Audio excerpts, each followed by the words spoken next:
Nahmaduhu wa nasta'inuhu wa nastaghfiruh wa na'udzu billahi min syururi anfusina wa min sayyiati a'malina. May yahdihillahu fala mudhillalah wa may yudlil fala hadiyalah. Wa nusalli wa nusallim ala rasulil karim wa ala alihi wa sahabatihi wa man ihtada bihadihi ila yaumiddin. Amma ba'du. Ada pertanyaan yang menarik untuk dikaji bersama. Tata cara qiyamu Ramadan. Saya tidak mengatakan tarawih gitu. Tapi saya lebih fokus untuk menyebut qiyamu Ramadan. Jadi yang ditanyakan itu tata caranya. Oke lah, 11 rakaat. Itu tata caranya gimana rinciannya? Nah, itu yang dipertanyakan. Bagus. Tapi sebelumnya ada YouTube yang tidak kalah menariknya. Saya tidak tahu ini kiai entah Malaysia, entah dari Singapura. Yang jelas bahasanya itu tampaknya bukan bahasa Indonesia. Saya lama di Malaysia, kok kayak bahasa Malaysia. Lama di Singapura, kok kayaknya itu bahasa Singapura. Tapi lihat kondisi masjidnya, tampaknya di Singapura. Pengalaman ngaji di Malaysia itu jamaahnya membludak banyak sekali. Tapi ketika di Singapura ini agak prihatin, jamaahnya itu tidak terlalu banyak. Coba Bapak Ibu silakan disaksikan ini, singkat kok videonya.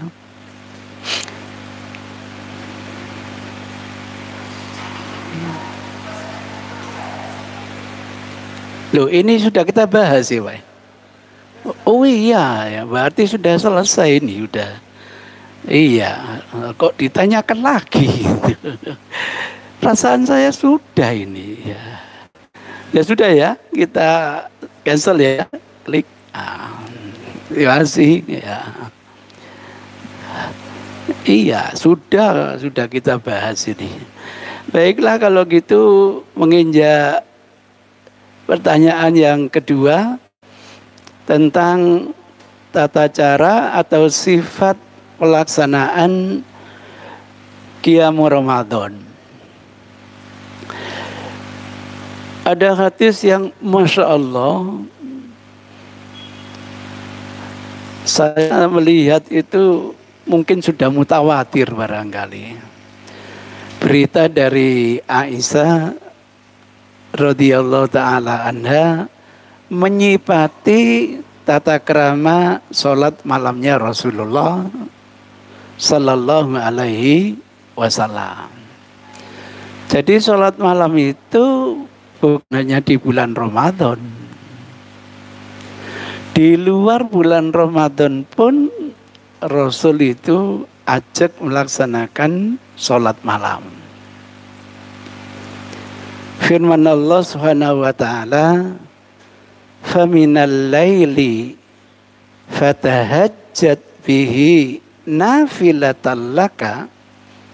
Nanti Rasul sendiri yang menjelaskan wajib bagi saya, sunnah bagi kalian. Sehingga nafilah yang artinya tambahan itu ada khususnya untuk Rasul sebagai hukum kewajiban. Nama-namanya satu, saya tulis ya, lazim dinamakan sholat tahajud.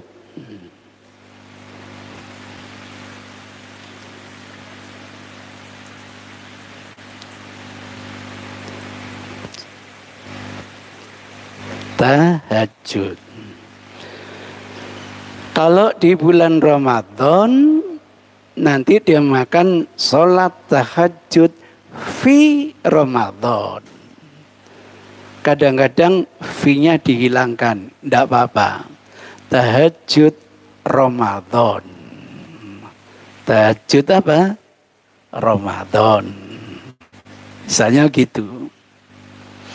Dan ini muncul di dalam Al-Quran. Familan laili fatahajjat bihi nafilatan asa ayyaba asaka rabbuka maqamam mahmuda. Lah yang kedua dinamakan sholat lail. Kedua dinamakan sholat apa? Lail. Terjemahan harfiahnya sholat ya sholat, lail ya malam. Gitu. Jadi kalau di bulan Ramadan namanya apa? Sholat lail fi Ramadan. Atau sholatul lail Ramadan. Sebagaimana yang disabdakan oleh Rasul, sholatul laili masna masna. Faida khasya ahadukum subha fal yutir. Nah yang ketiga namanya adalah qiyam lail. Nanti di bulan Ramadan qiyamu apa? Ramadan.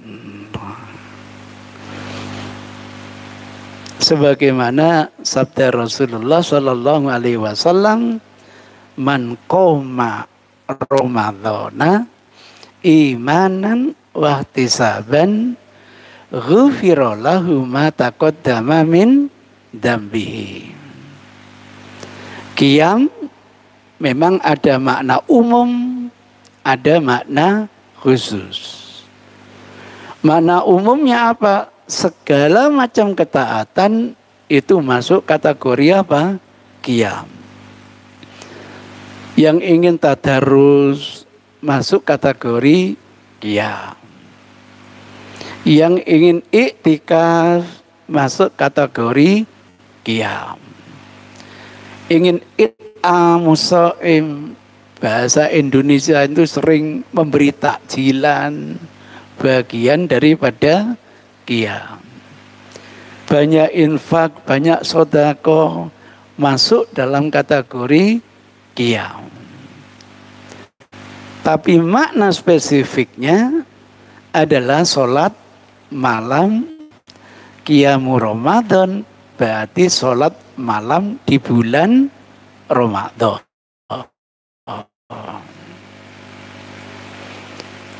Nah yang keempat adalah sholat witir. Nanti di bulan Ramadan sholat witir Ramadan. Sholat witir pun punya makna umum, punya makna khusus. Makna umumnya apa? Sholat yang bilangannya ganjil, masuk sholat malam plus penutup sholat malam, itu lazim dinamakan sholat apa? Witir. Makna yang kedua, makna spesifik penutup sholat malam. Ini sering kita rancu memahami teks hadis witir yang dimaksud Rasul, dimaksud sahabat ini sholat apa? Karena Rasul pernah dawuh untuk witirnya siang adalah sholat maghrib. Maka laksanakan witir di malam hari. Pasti yang dimaksud witir di sini bukan hanya penutupnya. Apalagi bagi Rasul hukumnya adalah wajib. Dalam contoh hadis yang lain, Aisyah itu pernah ditanya, kapan sholat witirnya Rasul?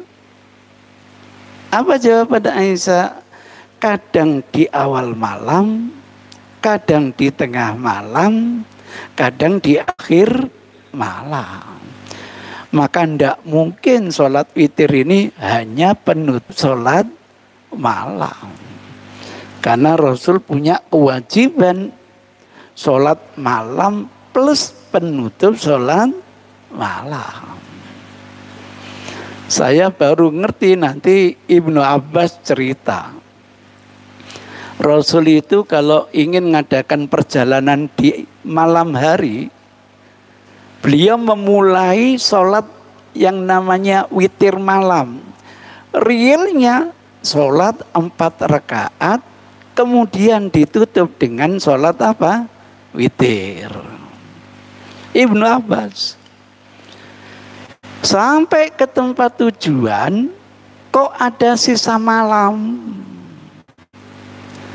Witirnya itu diilgha, distipu, didelete dengan sholat 1 rakaat, kemudian melanjutkan sholat malamnya 4 rakaat, baru menutup dengan sholat apa? Witir. Karena tidak ada 2 witir dalam 1 malam.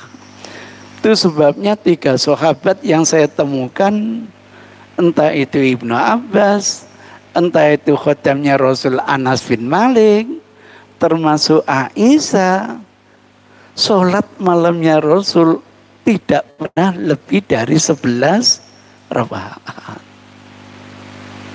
Apalagi Aisyah menegaskan baik di bulan Ramadan maupun di luar bulan Ramadan.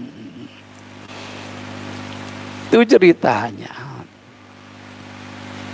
Maka kalau Ali bin Abi Thalib menasihati, autiru ya ahlal Quran, tentu bukan hanya penutup sholat malamnya. Sholatlah malam bilangan ganjil, wahai para pemangku Al-Quran. Itu nasihatnya Ali bin Abi Thalib. Lah tentang tata caranya, sebelum tata caranya, terkejut membaca hadisnya Aisyah, hadisnya sahih. Kalau dihitung itu bukan 11, melainkan ada 13 rakaat. Persis nanti yang diceritakan oleh Abu Khalid Al-Juhani. Bingung, katanya tidak pernah lebih dari 11. Lah kok di Sahih Muslim dihitung-hitung jumlahnya ada 13. Kebingungan itu hilang karena ditemukan hadis dari Aisyah juga. Rasul kalau sholat malam itu memulai dengan iftitah 2 rakaat. 2 sholat yang ringan sebanyak 2 rakaat. Oh, kajian tematik, paham. Maka 13 itu dengan menambahkan sholat apa? Iftitah. Terkejut lagi saya. Dalam sholat iftitah itu hanya membaca surat Al-Fatihah gitu. Dari mana istimbat seperti ini? Saya tidak tahu saya, Pak. Tolong Bapak Ibu perhatikan hadis-hadis. Rasul itu kalau sudah sholat malam, durasinya itu setengah malam. Sesuai dengan petunjuk Al-Quran. Di dalam surat Muzammil itu loh. Ya ayyuhal Muzammil qumil lail berapa? Nisfa. Separuh malam. Nah kira-kira kalau separuh malam itu bacaannya apa ya kira-kira ya? Bisa Al-Baqarah, khatam, kan begitu. Maka nanti kalau Rasul setelah Al-Fatihah membaca inna atau ina, singkat banget itu. Atau membaca wadduha mungkin terlalu singkat kalau dibandingkan dengan yang lain. Sehingga kenapa ada edaran hanya membaca surat Al-Fatihah? Padahal Rasul itu selalu memberi uswatun hasanah. Dan uswatun hasanah itu bagi kita mungkin sunnah, tapi bagi Rasul selalu menjalani. Mungkin lebih etis, ya tetap membaca surat yang lain, tapi jangan panjang-panjang gitu. Yang biasanya wadduha, monggo inna atau inakal kausar, itu sebagai uswatun hasanah. Belum pernah saya baca hadis Rasul dalam sholat iftitah hanya membaca Al-Fatihah kecuali dalam edaran itu gitu. Mungkin membaca hadis dipersepsikan dengan pikiran sendiri mungkin, tapi mengeluarkan fatwa tidak semudah itu. Apa ada nas yang menjelaskan di dalam Al-Fatihah hanya baca Al-Fatihah? Kalau ada, ahlan wa sahlan. Itu gambaran sholatnya. Tapi masuk di bulan Ramadan, durasinya bukan separuh malam lagi. Selesainya furu al-fajri, menjelang fajar. Kenapa? Ini syahrul Quran, bulan Al-Quran. Maka jangan kaget dimanfaatkan oleh Rasul untuk memperbanyak bacaan apa? Al-Quran. Sampai muncul kesaksian selesainya mendekati fajar. Gara-gara selesainya mendekati fajar, apa kata mereka? Bergegas kami pulang ke rumah. Kenapa? Hatta nakhafa ayyafutanal falah. Sehingga kami itu khawatir, takut kehilangan falah. Falah di sini artinya makan sahur. Mungkin ya, mungkin sholatnya itu karena subuhnya jam 4, selesainya itu kira-kira 3:30. Sehingga kita harus bergegas pulang, khawatir kita kehilangan makan sahur. Mungkin begitu, wong kita nggak pernah menyaksikan langsung, hanya dapat informasi. Ini bulan Al-Quran.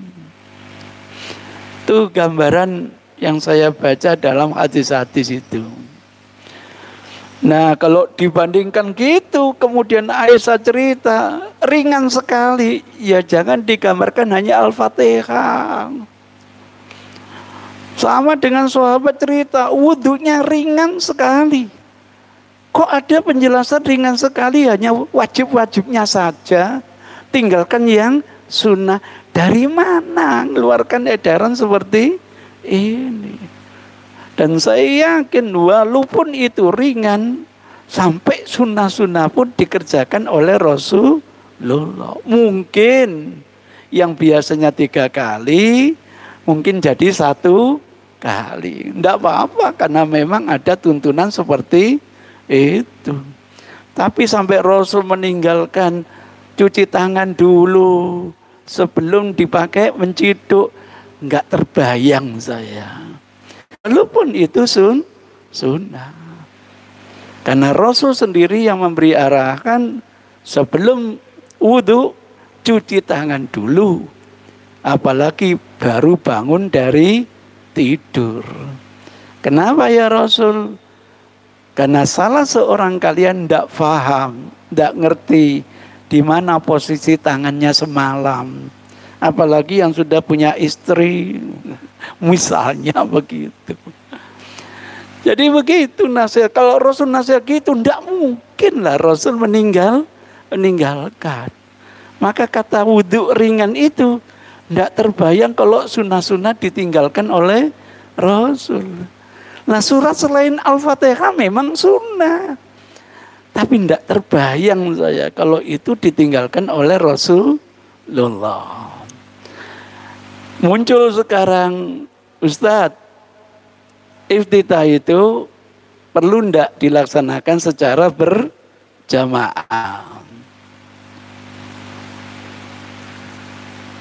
Ada yang punya pemikiran? Ustadz, sholat sunnah iftitah itu perlu tidak teknisnya dikerjakan secara berjamaah? Ini yang sedang ditunggu-tunggu umat. Tata caranya ini. Gitu.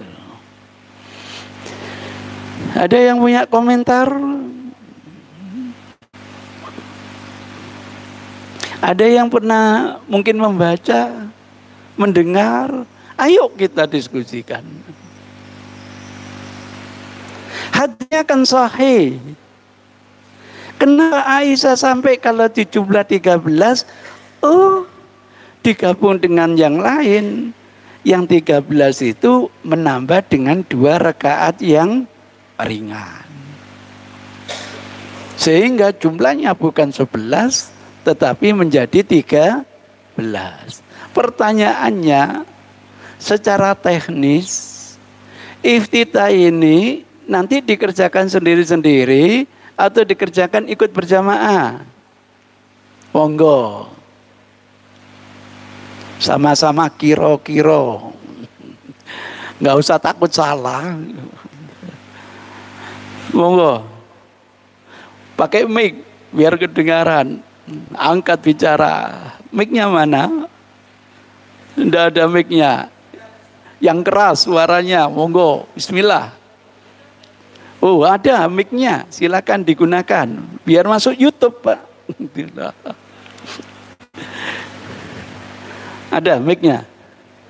Monggo, silakan digunakan.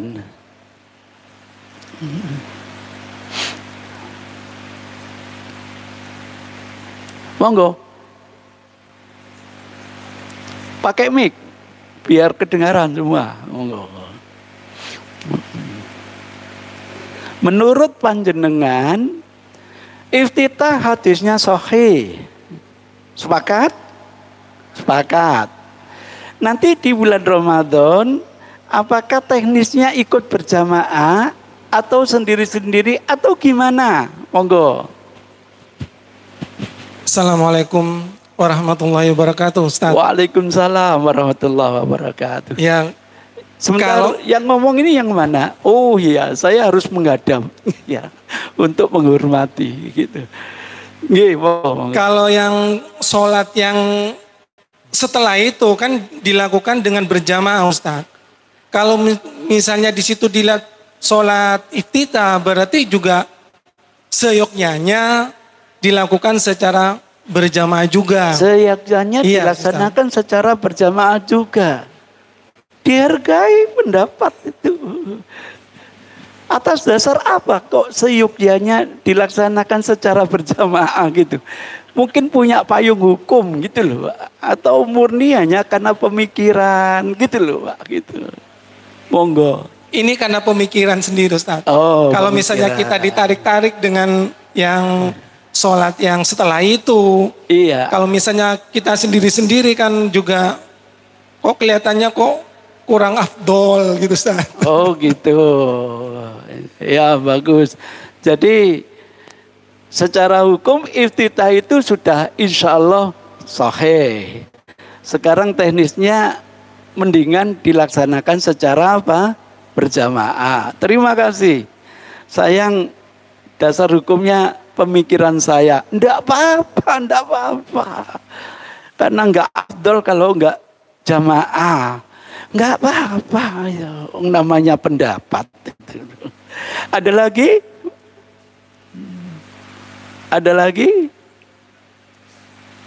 Monggo, silakan, silakan. Silakan. Ini namanya model pemberdayaan. Jadi kita anggap bagian saya ini sudah pinter-pinter, sudah mendengarkan ceramah dari berapa profesor panjenengan itu. Monggo, silakan. Assalamualaikum warahmatullahi wabarakatuh. Waalaikumsalam warahmatullahi wabarakatuh. Pak Ustadz mau tanya itu habis sholat taraweh, habis sholat isya terus kita sholat taraweh. Pas malam hari mau itikaf itu di masjid itu diadakan lagi sholat taraweh. Gimana itu? Kita ikut juga sholat taraweh yang kedua atau kita sholat yang lain? Terima kasih. Ada di sebuah masjid yang menjalani gitu, saya tanya. Ini kok tadi ada pengumuman sholat taraweh lagi. Gini Ustadz, di jamaah kami ini kalau habis isya banyak yang belum datang dari kantor. Sehingga kami siapkan gelombang kedua.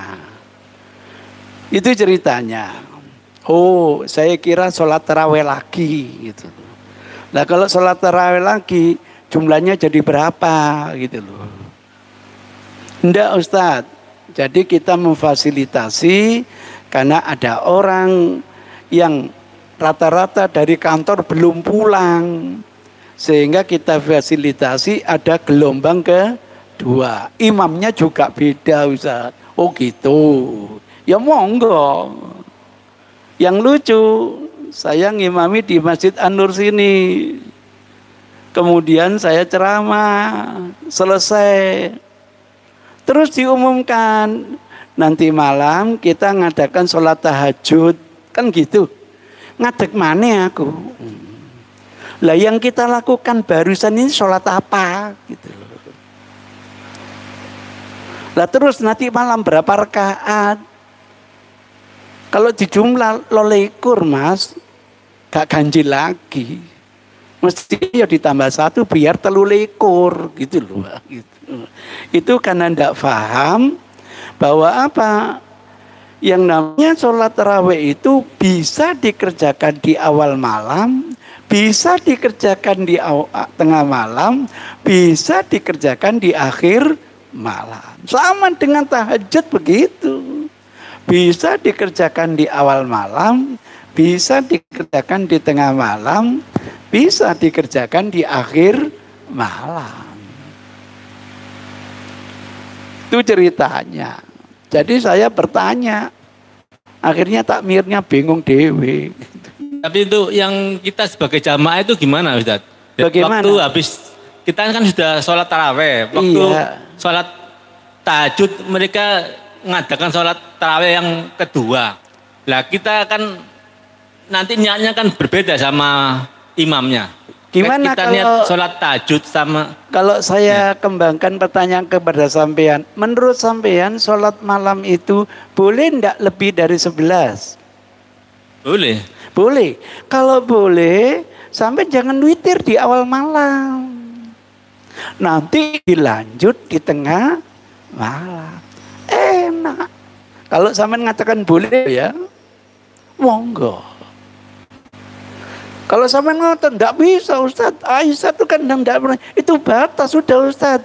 Ya selesai, sudah sholat malamnya sudah ditutup. Ingin sholat lagi boleh. Sholat sunnah mutlak, sholat sunnah hajat, sholat sunnah taubat, sholat sunnah istikharah, dan tidak perlu ditutup dengan witir karena sudah selesai sholat apa? Malamnya, begitu. Maka bergantung kepada sampean. Wah, enggak Ustadz, sholat malam enggak batasi. Ya monggo, jangan ditutup dulu dengan sholat apa? Witir. Saya kadang sholat witir, ya enggak apa-apa. Hilangkan witirnya dulu, lanjutkan sholat malam. Enggak sulit kok. Itu bergantung mindset orang yang bertanya. Itu sebabnya berbagai pertanyaan enggak saya jawab di WA, karena saya belum tahu mindset yang bertanya itu gimana. Niatnya berbeda enggak apa-apa ya. Imamnya kan sholat tarawih yang periode kedua, tapi kita niat sholat tahajud, sholat Gimana nah, itu? ini yang perlu saya luruskan. Sholat taraweh, sholat tahajud itu sama gitu loh. Bahkan tidak ada di dalam hadis namanya sholat taraweh gitu loh. Coba dilihat di sini, Pak. Coba. Saya tulis ya, Pak ya. Sholat mana lat tarawih. Ada yang bilang sholat tarawih itu yang direkayasa Umar. Subhanallah. Berani-beraninya Umar bikin tradisi menyalahi Rasulullah. Sholat tarawih. Saya coba Muwatta Imam Malik yang tertua. Katakanlah dalam Muwatta Imam Malik. Misalnya, klik pencarian, seret. Tidak ada, Pak. Tidak pernah muncul, Pak. Lah Imam Malik itu wafat tahun berapa ya? Lihat sini. Kalau memang belum hafal, lihat klik. Wafat tahun 179 Hijrah. Belum muncul nama sholat tarawih. Buru-buru zaman Umar. Wong tahun 179 aja belum muncul kata-kata sholat tarawih. Muridnya Imam Malik, Imam Asy-Syafi'i. Tutup dulu ya Pak ya. Tutup dulu. Cari. Kita hilangkan. Punya kitab, Masya Allah. Musnad Imam Asy-Syafi'i. Alhamdulillah sudah saya terjemahkan. Bahkan akhirnya hadis-hadis yang dipakai Imam Syafi'i dari berbagai buku itu sudah dihimpun. Sudah dihimpun. Coba saya buka. Wafat tahun 204 Hijrah. Cari, klik. Tidak pernah ada, Pak. 204 Hijrah belum pernah muncul. Muridnya Imam Syafi'i, murid Ahmad bin Hambal. Wafat 241 Hijrah, pertengahan abad 3. Punya koleksi hadis terlengkap sampai hari ini. Tidak ada yang nandingi. Kita cari, klik. Ada. Siapa bilang itu rekayasanya? Yang namanya Umar bin Khattab. Zaman Umar bin Khattab tetap namanya Qiyamu Ramadan. Buktinya apa? Saya cari Muwatta Malik. Muwatta Malik. Mana Muwatta Malik?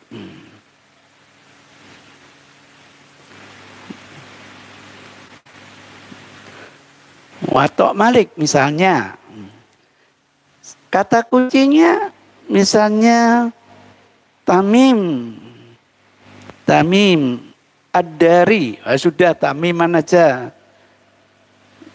Klik. Muncul. Hadis sebelumnya. Klik. Kan.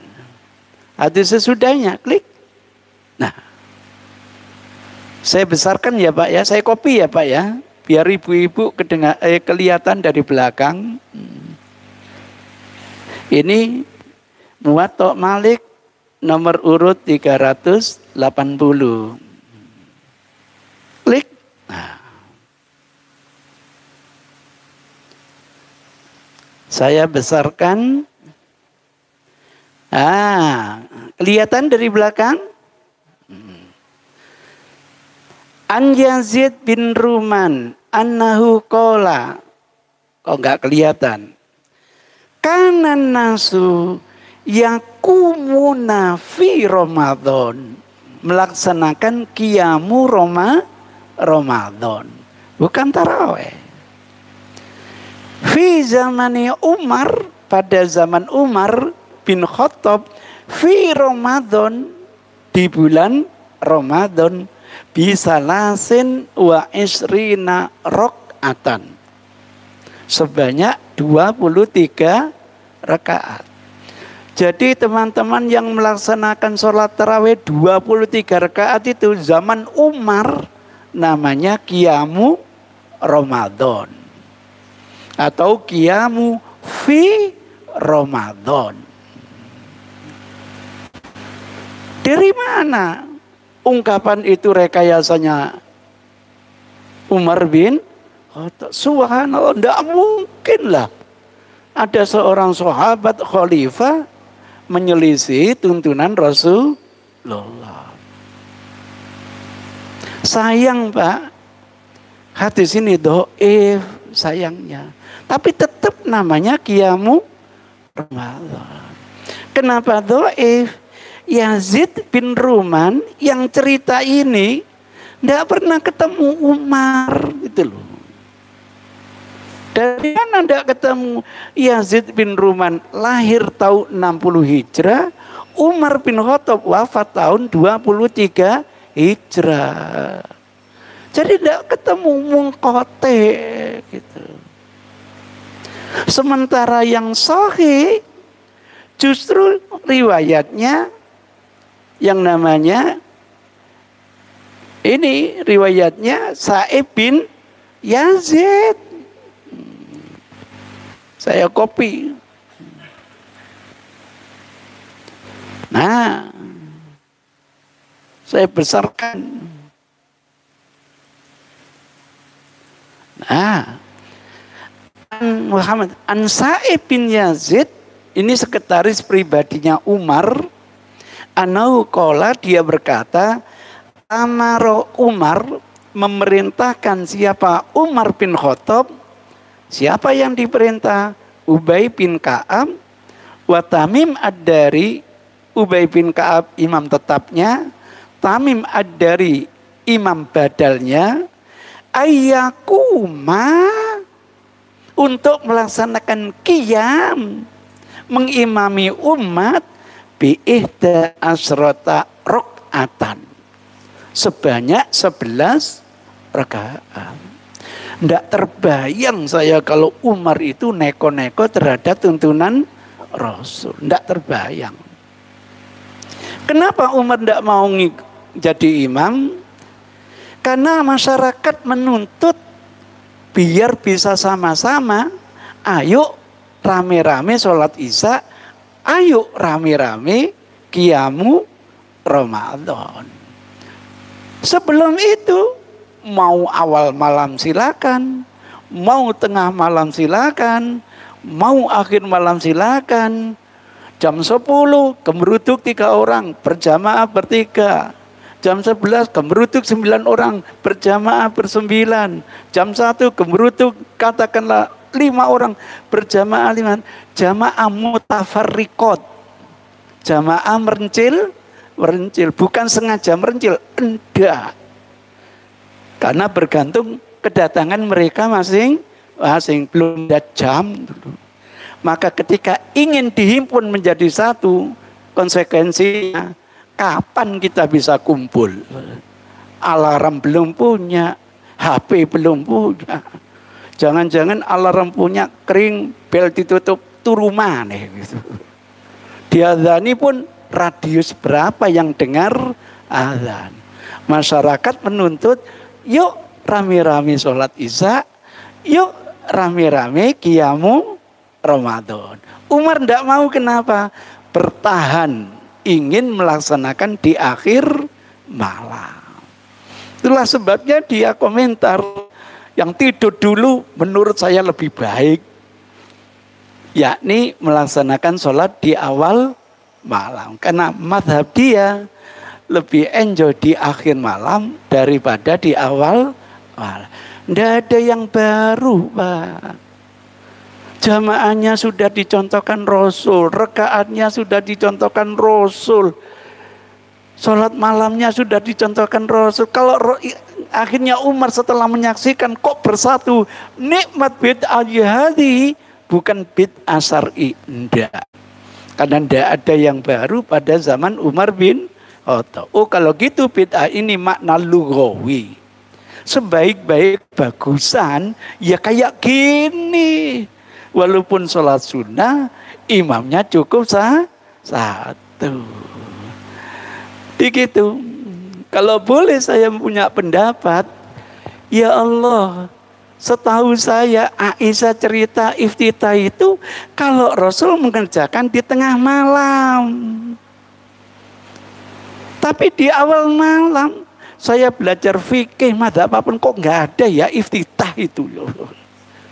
Mohon maaf, saya bukan pemikir seperti kiai saya.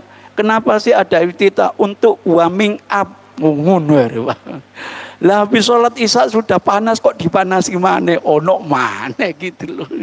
Jadi begitu.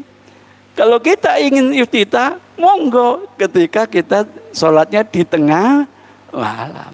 Tapi karena saya berhadapan dengan orang yang tekstual murni, nggak bisa nyalakan gitu loh. Tekstual itu bah awal, bah tengah, bah akhir. Ya sudah, itu ceritanya. Sehingga memunculkan polemik berjamaah atau tidak. Ribut lah lagi. Itu ceritanya. Saya enggak tahu nanti imamnya sholat isya iftitah apa enggak ya. Enggak pakai. Itu ceritanya, Pak, ceritanya. Jadi mindset orang berbeda-beda. Karena ini wilayah kiro-kiro, haram mengklaim pendapatnya sendiri yang paling benar. Maka enak saya nggak mau jadi imam.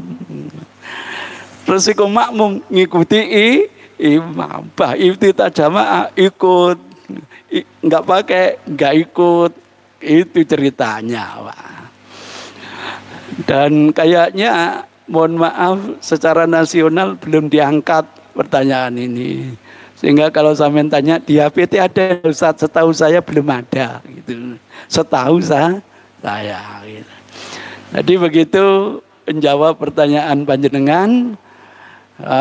Sampean pernah jadi imam apa gimana, Pak? Pernah jadi imam? Pernah. Sampean ngajak jamaah apa enggak? Oh enggak, gitu ya. Jadi begitu, mudah-mudahan makin luas ilmu kita ini, makin kita bisa memahami pendapat orang lain. Terima kasih. Billahi hidayah wa taufik. Padahal yang kita tunggu-tunggu 443. Belum saya terangkan ya Pak ya. Masih iftitahnya ya. Terima kasih. Assalamualaikum warahmatullahi wabarakatuh.